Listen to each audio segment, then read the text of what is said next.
Look at that thing. Wow.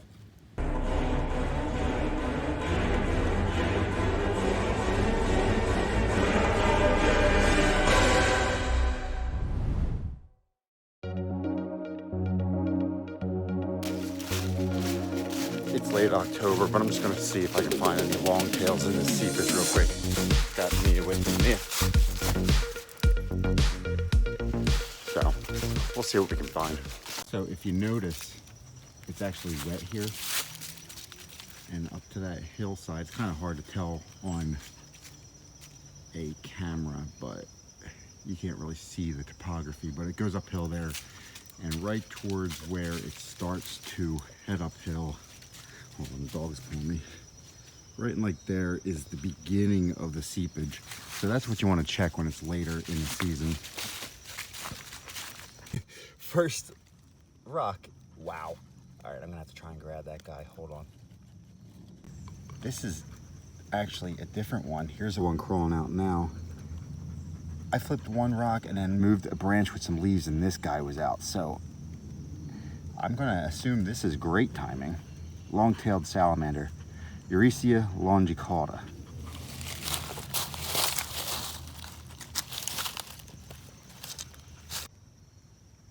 I missed the flip on this, but it's a little pickerel frog. He wants to hop out as soon as I open my hand. Let's see if I can get him to chill out.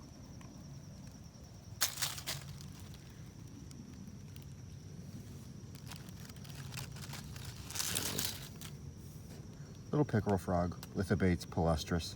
These guys can often be found in these seepages, even in like January and February with snow on the ground. Here's another usual suspect of seepages. This is a Eurecia bisleonata, two-line salamander, cousin to the longtail, a lot more widespread and common. And I finally got one in hand. I'm gonna be careful with this guy because I want to get good pictures. There you go. That is a long-tailed salamander. That's what I was hoping for. And they're quick, so I gotta be careful.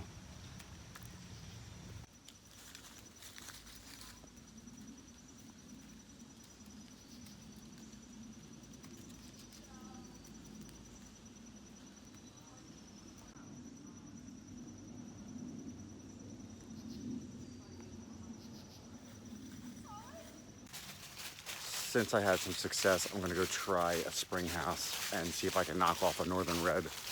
Probably one of the most beautiful salamanders here in the mid-Atlantic.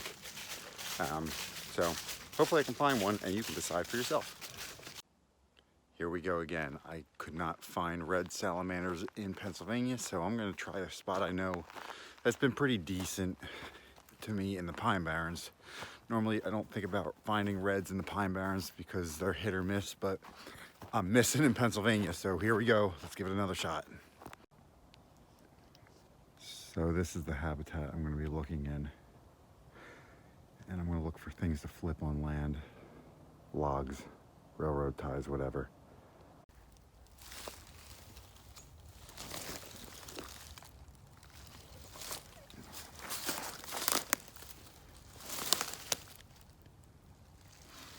Have to pay attention for like four-toed salamanders as well.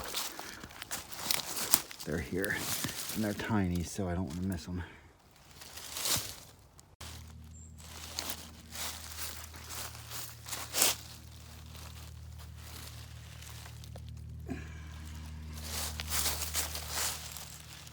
Oh, hold on. Wow.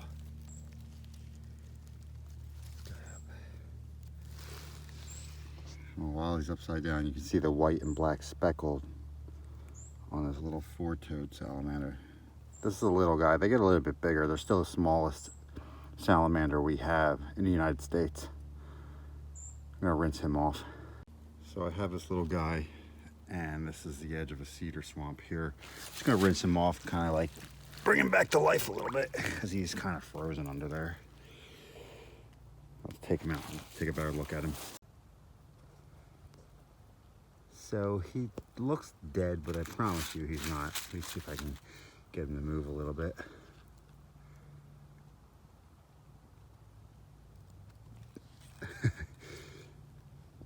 I don't want to lose him. Let's see. Wow. I promise you he's fine. Of course, I don't have my camera on me to take pictures today because these guys never want to cooperate. That little stubby face though.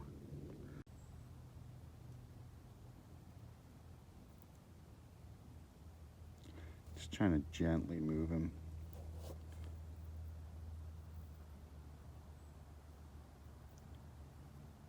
This is, there he goes. Hey, he's alive. I told you he was. Oh, there he goes. I'm gonna find him and tuck him under some leaves. I see him. Log it.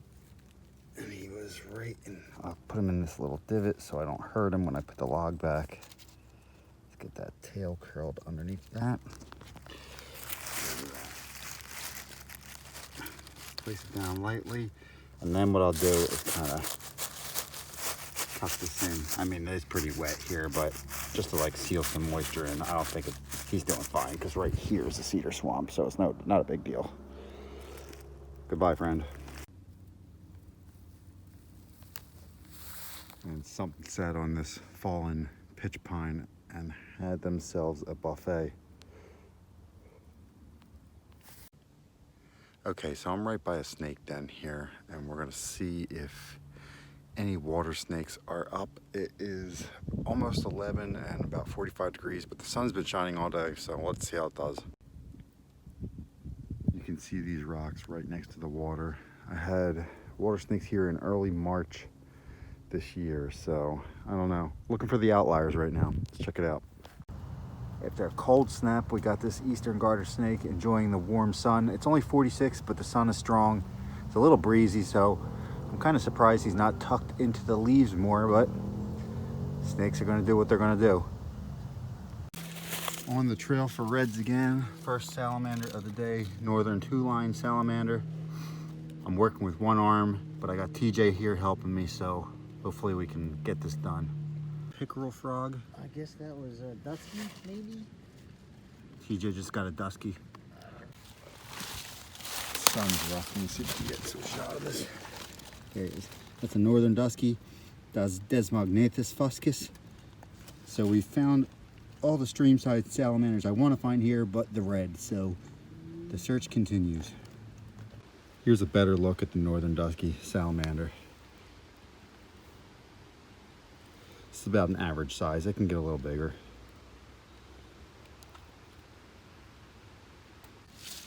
Dude, look at this little redback. Oh shit. There he goes. So I've been coming to this spot, that's a good looking one too, for 10 years and have never seen a long-tailed here. And TJ just flips a freaking gorgeous one. Look at that thing. Wow. Another look at this long-tail. I'm super excited. Let me get in the sun. Great looking salamander. TJ's the lucky charm. Of course we can't find a red, but this is a great find for here. It's a new spot for me. I'm impressed. Here are photos of the species with identifications I found in this video. The red salamander continues to elude me this year. This episode was a bit light on herps, so please stick around for some bonus footage of a late season rough green snake and how I found it one night in October.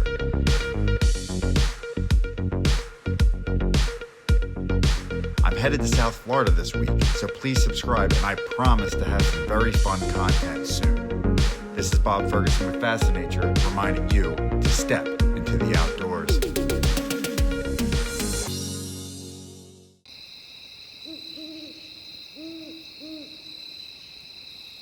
No lie, I literally just said to Julie I've shined a rough green from the car before. And there it is. You see it? Yeah. I'm gonna walk up to it live. Hold on. Make sure I'm not crazy and it's not just a leaf. Oh, yes. I cannot believe that just worked.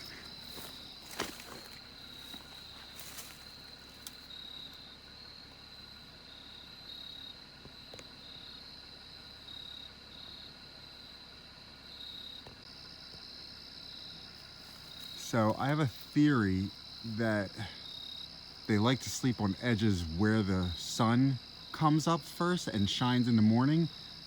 And I'm pointing to the west right here, so behind me is the east, so the sun would come up and shine these guys first, anybody that's on this edge. I don't know how great my theory is, but you never know. This is like the third time I've seen them on this side.